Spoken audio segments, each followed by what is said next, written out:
नमस्कार मंडळी, जेनेरिक औषधे नाण्याची दुसरी बाजू याच्या भाग 2 मध्ये आपले सगळ्यांचे स्वागत. आपण जो प्रश्न डिस्कस करतोय की मी जेनेरिक ओळखायचं कसं, तर इट इज व्हेरी डिफिकल्ट. म्हणजे मी सगळ्यांना सांगतो की हे अवघड आहे की हा ब्रँड आहे आणि हा जेनेरिक्स आहे का. याच्याकरता पुढचा जो आपण टॉपिक पहिले डिस्कस करतोय तो बघूया की तुम्ही जर ग्लोबली बघितलं, म्हणजे जगाच्या लेवलला बघितलं, तर तिथे दोन गोष्टी असतात. एका बाजूला इनोव्हेटर ब्रँड आणि दुसऱ्या बाजूला जेनेरिक्स. ब्रँड कुठपर्यंत असतो, जोपर्यंत त्या इनोव्हेटरचं पेटेंट असतं. एकदा का हे संपलं की मग मी टू कंपन्या येतात आणि ते फक्त जेनेरिक्सनेच ते प्रमोट करतात. म्हणजे त्या पॅरासिटामॉल, जसं फॉर एक्झाम्पल मगाशी दिलं, पॅरासिटामॉल हा ब्रँड इनोव्हेटर होता. आता इथे येताना मी पॅरासिटामॉल नावानेच आणतो किंवा हे पॅरासिटामॉल नावानेच विकणार आहेत. हे जागतिक लेवलला.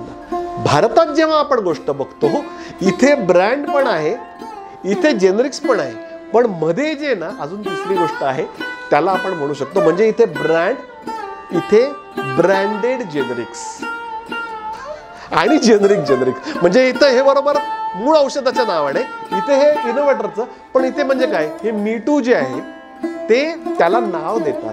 मग अशी मी जसं म्हटलं, जेनेरिक्स मध्ये तो जेनेरिक नावाने, जे म्हणजे पॅरासिटामॉल नावाने विकतोय, इथे मात्र त्यांनी काहीतरी ABC नाव दिलंय, त्या नावाने ते औषध विकतोय.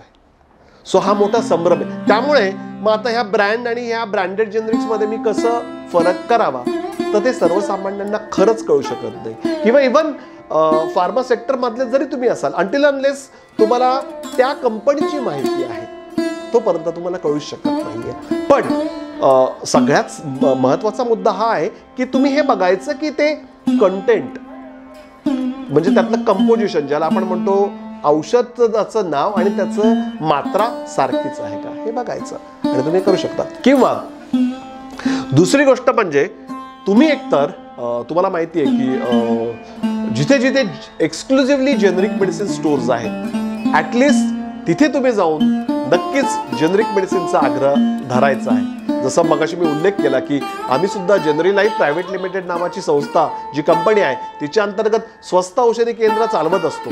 स्वस्त औषधी केंद्रात गेल्यावर तुम्हाला कोणीही ब्रँड हा MRP मध्ये देणार नाही. तो 30 ते 80% डिस्काउंट ऑन MRP लाच दिला जाईल.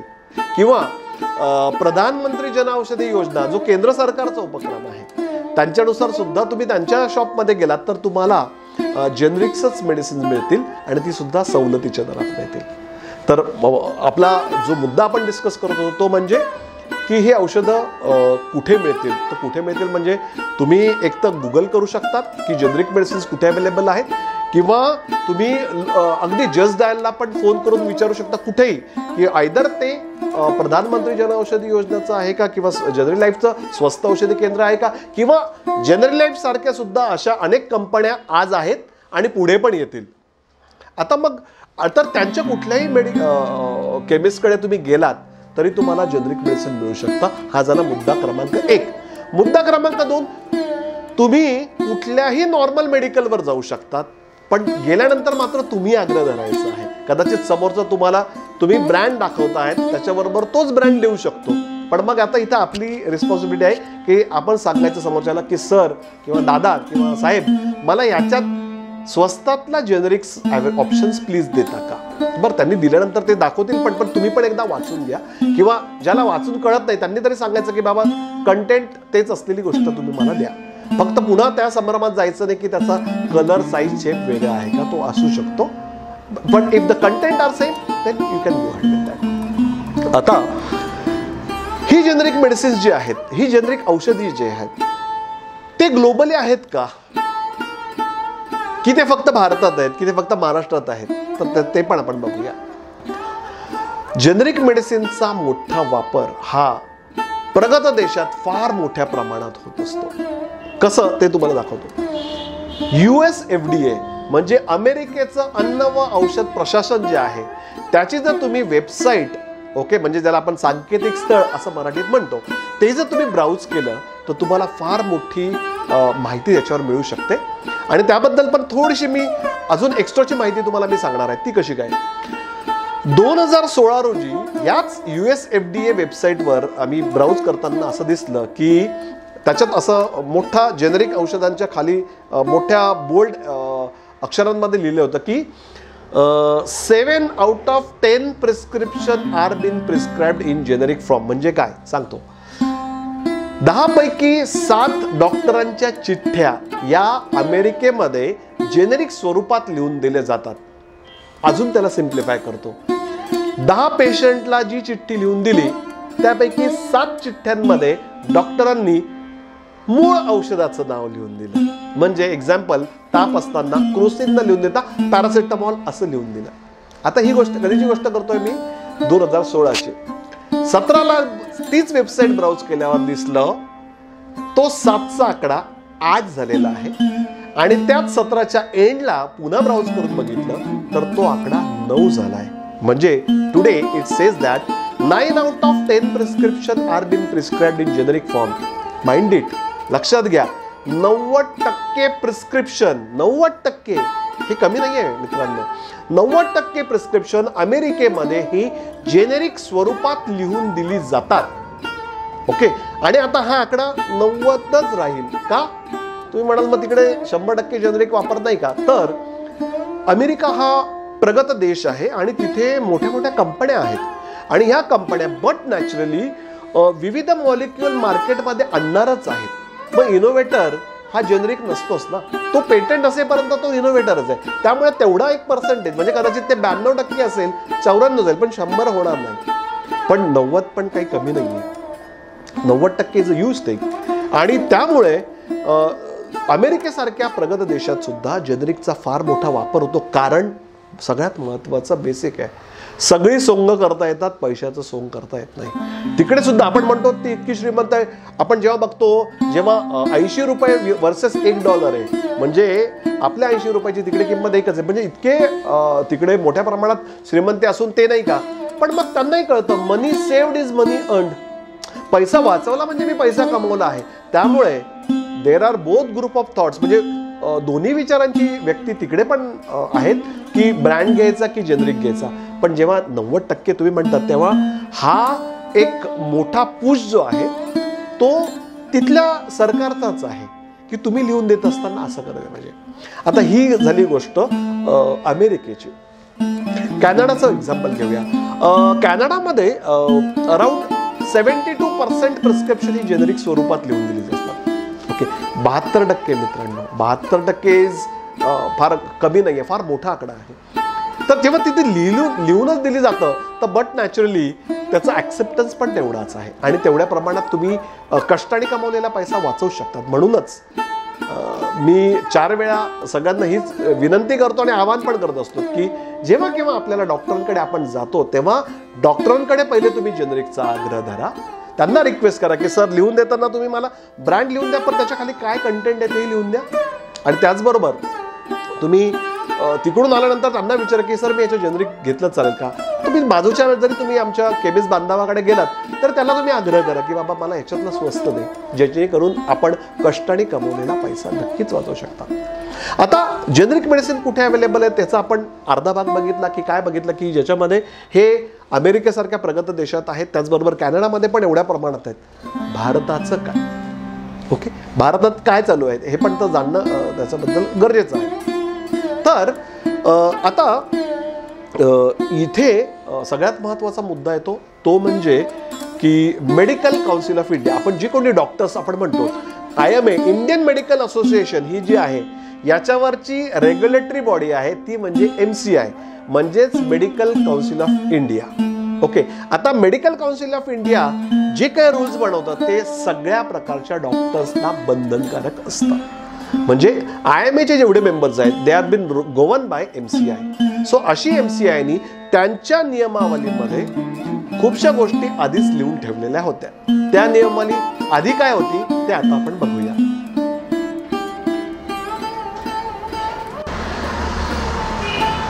तर या मेडिकल काउन्सिल ऑफ इंडियाच्या 2002ची जर आपण गाईडलाईन्स, ज्याला ethos of medical council of India म्हणतात, जर आपण हे बघितलं तर हे काय सांगतं, तर या गाईडलाईनमध्ये जी डॉक्टरांना ॲप्लिकेबल असते त्याच्यामध्ये एक असा उल्लेख आहे की every physician as far as possible prescribe drug with a generic name, म्हणजे याच्यात मराठीत असा अर्थ होतो की प्रत्येक चिकित्सकाने शक्य झाल्यास, तो वर्ड जो शब्द जो होता, ॲज फार ॲज पॉसिबल, शक्य झाल्यास जेनरिक स्वरूपात औषधं लिहून देणे. आता बघा इथे काय होतं, कायदा तर होता आपल्याकडे 2002 पासून आहे रादर असं म्हणेन, पण इथे पळवाट होती. ती पळवाट त्या अक्षरात होती, शक्य झाल्यास होती. पण ही पळवाट कुठेतरी केव्हा तरी कुणाला तरी दिसलीच असणार आहे. आणि म्हणून 2016 रोजी जी 29 जुलै 2016ला जी पार्लमेंटमध्ये मीटिंग झाली आणि त्यावेळी तिथे असलेले जे केमिकल, फर्टिलायझर आणि फार्मास्युटिकल मिनिस्टर होते, मिस्टर अनंत कुमार, जे आत्ताच लास्ट इयरला त्यांचं निधन झालंय, त्यांनी पार्लमेंटला सांगून ही जी MCIला सांगितलं की ही गाईडलाईन तुम्ही चेंज करा, त्यात ॲज पर ॲज पॉसिबल म्हणजे शक्य झाल्यास काढून टाकून ते कंपल्सरी आहे असं आणलेलं पाहिजे. आणि त्याचाच इफेक्ट म्हणून 21 सप्टेंबर 2016ला जे नवीन गॅझेट नोटिफिकेशन आलं, ज्यामध्ये MCIची ही गाईडलाईन सुधारित आलेली आहे.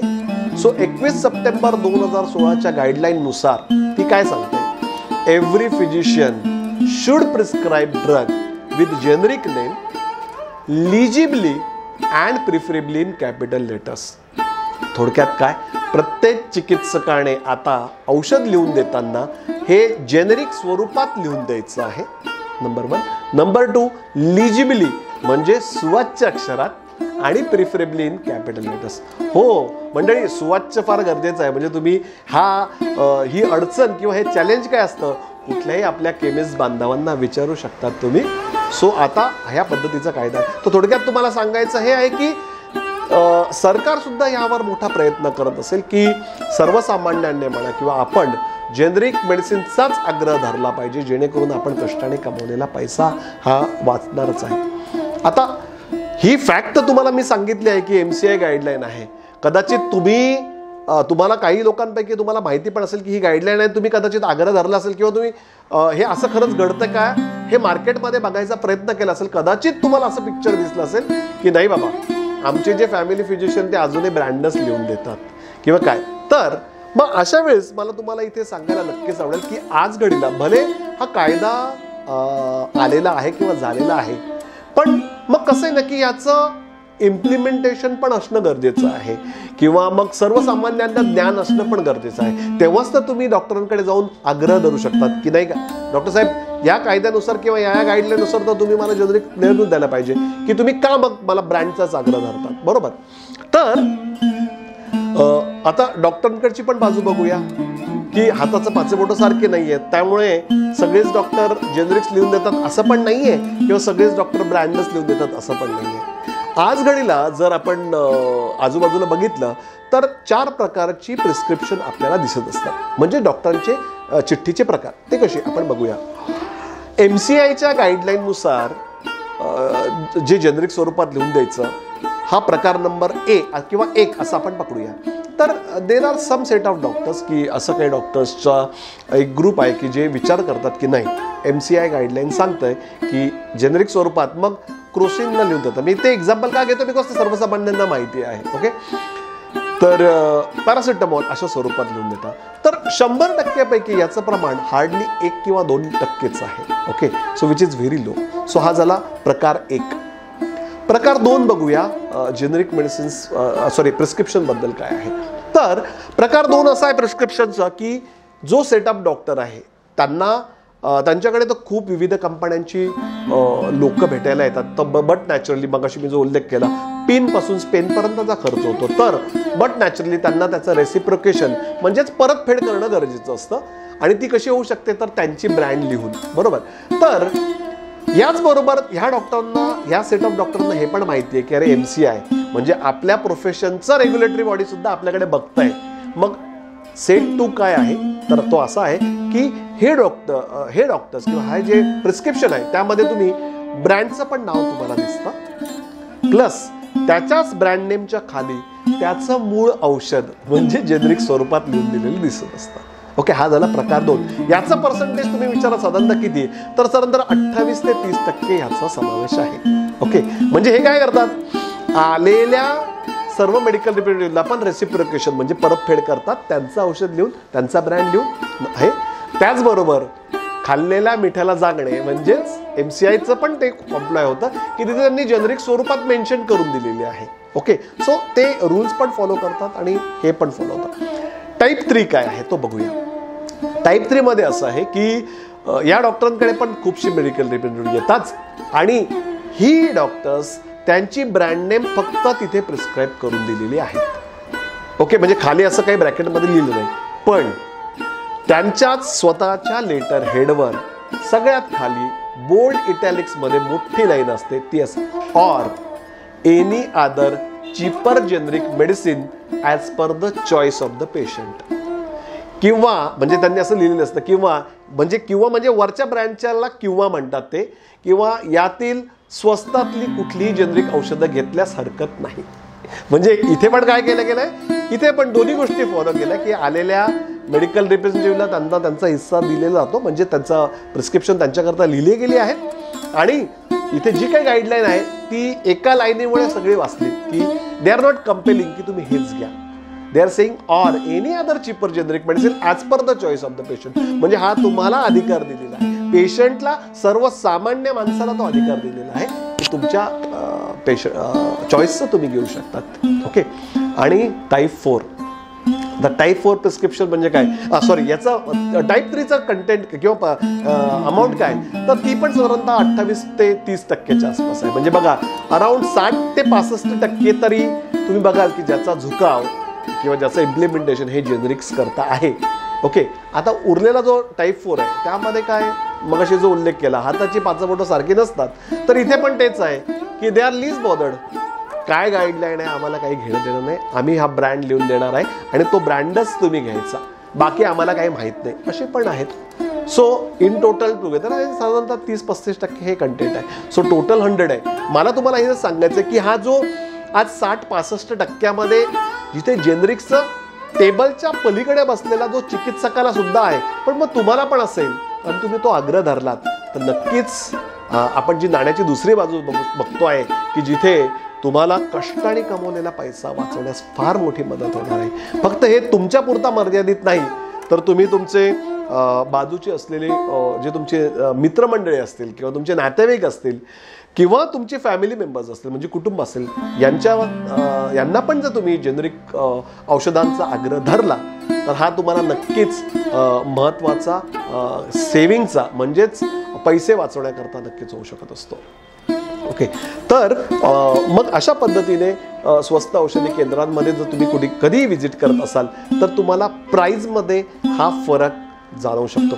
मगापासून आपण म्हणतोय की अरे जेनरिक औषधं ही फार स्वस्त असतात. अरे पण ते स्वस्त म्हणजे किती स्वस्त? आता त्याच्याकरता एक एक्झाम्पल म्हणजे उदाहरण घेणं फार गरजेचं आहे. ओके, फायझर नावाची एक फार मोठी मल्टीनॅशनल कंपनी आहे. ओके, मल्टीनॅशनल, आणि they are innovators for so many molecules. त्यांनी पण भरपूरशी औषधांचं संशोधन केलेलं आहे. सो बट नॅचरली संशोधन केल्यानंतर मग तीच प्रोसेस येते पेटेंट असणं वगैरे. ओके, तर आपल्यापैकी कोणी जर न्यूरोलॉजिकल डिसऑर्डर कधी तुम्हाला झाले असतील तर त्यामध्ये एक मॉलिक्यूल लिहून दिलं जातो. ओके, ज्याचं नाव आहे प्रिगॅबलिन 75. ओके, आणि ती स्ट्रेंथ आहे 75. आता प्रिगॅबलिन हे मूळ औषधाचं नाव आहे. ओके, तर जे सगळीकडे अवेलेबल आहे प्रिगॅबलिन, पण फायझरनी याला इनोव्हेशन केलं आणि ते विकताना त्याचं नाव लायरिका 75. ओके, लायरिका 75 ने फायझर हा मार्केट करत असतो. ओके, आता तुम्ही म्हणतात हे काय आहे, तर लायरिका 75 प्रिगॅबलिन म्हणजे न्यूरोलॉजिकल डिसऑर्डर म्हणजे थोडक्यात सांगायचं झालं तर आपल्याला हातांना मुंग्या येणे किंवा पायांना मुंग्या येणे. तर याच्यामध्ये डॉक्टर न्यूरोलॉजिकल डिसऑर्डरमध्ये असं प्रिगॅबलिन लिहून देत असतात. आता डॉक्टरकडे खूप ऑप्शन्स आहेत, तर त्याच्याकडे एक ऑप्शन एक असा येतो की कदाचित फायझर नावाच्या कंपनीचा मेडिकल रिप्रेझेंटेटिव्ह त्यांना भेटत असेल. ओके, आणि जे काय अंडरस्टँडिंग असेल ते कदाचित असेल. त्यामुळे हा पेशंट आल्यानंतर चटकन जेव्हा डॉक्टर विचार करतो अरे याला मला द्यायचं आहे प्रिगॅबलिन 75, म्हणजे डॉक्टर पण काय विचार करतात मूळ औषधातच. ओके, प्रिगॅबलिन 75, पण मग कुठलं द्यायचं? नाव डिपेंडिंग अपॉन द बॅकग्राऊंड. ते विचार करतात यांना आता लायरिका 75 द्यायचं. आता लायरिका 75 मी केव्हाच म्हणतोय, फायझरचा ब्रँड आहे. तुमच्या माहिती करता सांगतो, 14 गोळ्यांची स्ट्रीप आहे, 884 रुपये किंमत आहे. ओके, आणि कदाचित काही पेशंटला दिवसाला 2 घ्यावे लागत असतात. थोडक्यात 64-65 रुपयाला एक गोळी आहे आणि 2 घ्याव्या लागल्या म्हणजे कमीत कमी 130 रुपये या गोळीवरचा खर्च आहे तुम्हाला. ओके, आता प्रिगॅबलिनचं पेटेंट म्हणजे लायरिका 75चं पेटेंट संपून बराच काळ निघून गेलेला आहे. बट नॅचरली भारतात नाही तर ग्लोबली मी टू ब्रँड्स पण अवेलेबल आहेत. म्हणजे हा इनोव्हेटर एकेकाळी होता, पण आज घडीला सुद्धा ते प्रीमियम प्राइस एन्जॉय करत आहेत. 884 कमी नाहीये मित्रांनो प्राइस. मग आता मी प्रिगॅबलिन म्हणजेच लायरिका 75 घेतलं तरच मी बरा होणार आहे का, असं नाहीये.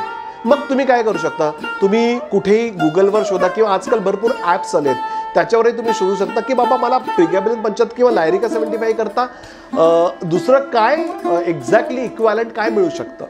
तर तुम्हाला सन फार्मा कदाचित ठाऊक असेल, जी आज भारतातली 1 नंबरची कंपनी आहे. सन फार्मा सुद्धा मी टू ब्रँड्स म्हणजेच प्रिगॅबलिन 75 विकतं विथ XYZ नेम. आता 884 रुपये आपण पाहिली किंमत, बरोबर. तर 14 गोळ्यांची 884 किंमत. आता सन फार्मा बघूया. सन फार्माचं हाच मॉलिक्यूल 10 गोळ्यांची स्ट्रीप 154 रुपयाला ते विकत असतात. तुम्हाला लक्षात येत आहे, 884 आता मी सांगतो 154 रुपये. मूळ औषध तेच आहे, त्याची घेण्याची प्रोसेस पण तीच आहे, त्याचा इफेक्ट साईड इफेक्ट सगळा तोच आहे. पण ही मोठी किंमत 64-65 रुपयाला एक गोळी, 15 रुपयाला एक गोळी. थांबा, अजून संपलं नाहीये, आपल्याला अजून जेनरिक्स ते केवढ्याला अवेलेबल हे पण बघायचं आहे. तर इथे औषध तेच आहे, पण ती कंपनीची थॉट प्रोसेस काय, त्यांच्या काय सिस्टम आहे त्यानुसार प्राइस ठरली आहे. एक कंपनी 884 ला विकून मोठा नफा कमवते, त्याचबरोबर दुसरी कंपनी जी आता नाव घेतलंय ते पण तोट्यात धंदा करताय असं नाहीये. व्यवसायाचाच समानार्थी शब्द हा नफा, नफ्याकरताच व्यवसाय केला जातो. तर एवढ्याच्यात सुद्धा दे आर हॅपी, ते खुश आहेत, कमवत आहेत, बरोबर. आता जर म्हणजे तुम्ही या दोघांपैकी कुठलाही ब्रँड घेतला, दोघंही ब्रँडच, याला आपण ब्रँड इनोव्हेटर म्हणू, याला ब्रँडेड जेनरिक्स म्हणूया. ओके, मग अशी सांगितलं ना त्या टर्मिनॉलॉजीनुसार. आता दोघंही घेतले तरी तुम्हाला तोच इफेक्ट मिळणार आहे, पण याच्यापेक्षा सुद्धा अजून तुम्ही खूप पैसे वाचवू शकता. ते कसे, तर तिसरा प्रकार म्हणजे काय, तर थर्ड इज जर तुम्ही डायरेक्टली जेनरिक आउटलेटला गेलात, जसं मी मगापासून म्हणतोय स्वस्त औषधी केंद्र कुठल्या याच्यात गेला आणि तुम्ही सांगितलं की मला याच्यात जेनरिक्स द्याल, तर काय, तर म्हणजे आमच्या जनरल लाईफ प्रायव्हेट लिमिटेडच्या स्वस्त औषधी केंद्रात या मॉलिक्युलची किंमत 10 गोळ्यांची किंमत ही फक्त 54 रुपये, म्हणजे 5 रुपये 40 पैसे.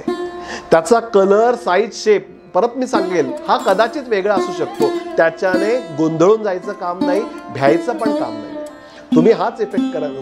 तुम्ही कंटेंट प्रिगॅबलिन 75 आहे, so it is going to give you the same effect. तर मंडळी, म्हणजे एकच आजार आपल्याला बऱ्या करण्याकरता 3 विविध ऑप्शन्स मार्केटमध्ये अवेलेबल आहेत.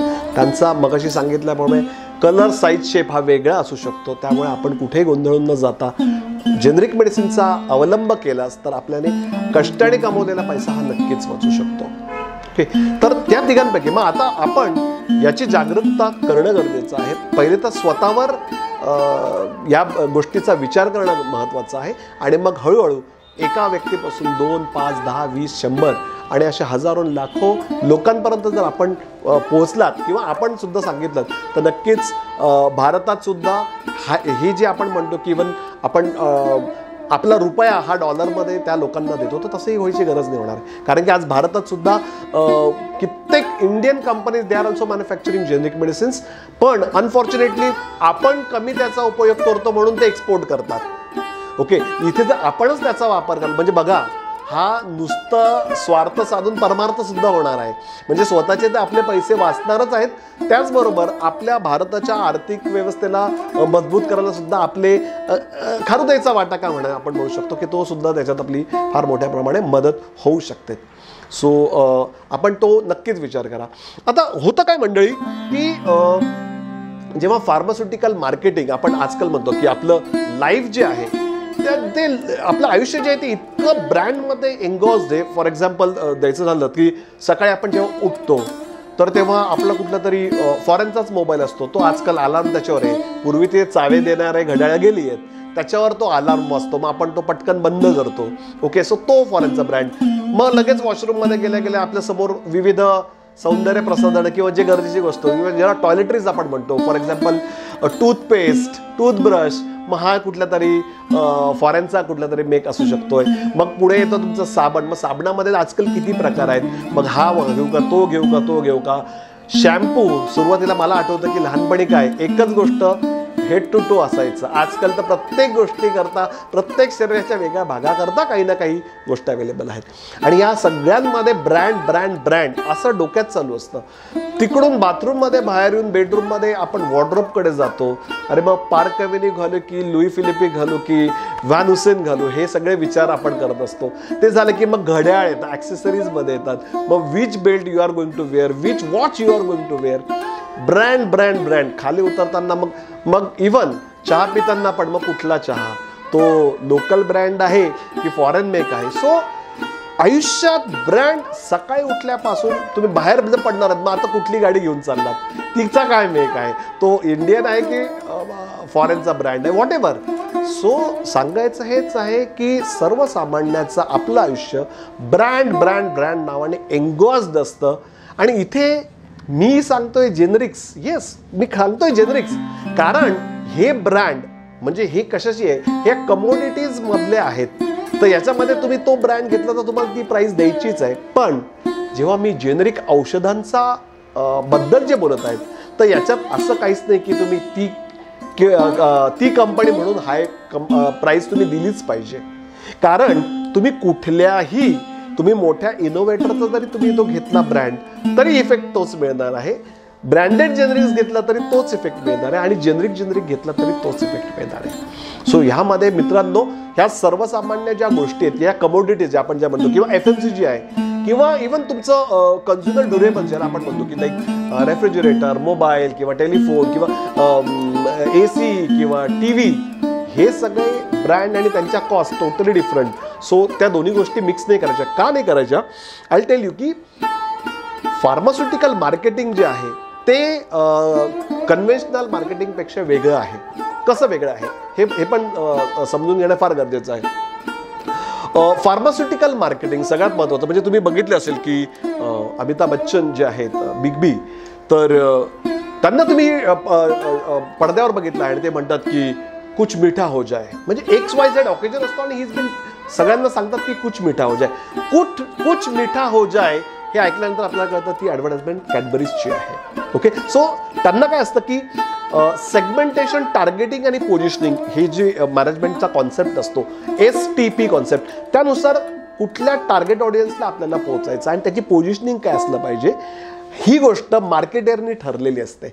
आणि त्यामुळे कुठलीही जी अदर कन्व्हेन्शनल मार्केटिंग आहे ती होताना आयदर सेलिब्रिटी थ्रू वेगळ्या वेगळ्या मीडिया, जसं तुम्ही म्हणता इलेक्ट्रॉनिक मीडिया किंवा प्रिंट मीडिया किंवा सोशल मीडिया, त्यामार्फत लोकांपर्यंत पोहोचले जाते. नंबर 1. नंबर 2, हे जे काही प्रोडक्ट्स असतात त्याच्यामध्ये तुम्ही डायरेक्टली कन्झ्युमर पर्यंत पोहोचू शकत असतात, तुम्हाला कोणी अडवत नसतं. कन्व्हेन्शनल मार्केटिंगची मी गोष्ट करतोय. पण फार्मा इंडस्ट्रीचं मार्केटिंग तुम्ही म्हणाल तर हे तसं नाहीये.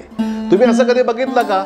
हेच आपले बिग बी म्हणतात, अरे अगर आपको हार्ट अटॅक आ जाए तो आप ये दवाई लो. नाही, असं कधीच होऊ शकत नाही. Because legal it is not permissible की तुम्ही ती अशी ॲडव्हर्टाइजमेंट करू शकता. कारण इथे जेव्हा फार्मास्युटिकल मार्केटिंगची गोष्ट येते त्यामध्ये कस्टमर हा वेगळा आहे, कन्झ्युमर वेगळा आहे. आता तुम्ही म्हणाल अरे बापरे, तुम्ही हे नवीन काय सांगताय. कस्टमर फार्मास्युटिकल मार्केटिंगमध्ये कस्टमर जे असतात ते म्हणजे डॉक्टर, म्हणजे मेडिकल फ्रॅटर्निटी, आणि कन्झ्युमर जो आहे तो म्हणजे पेशंट.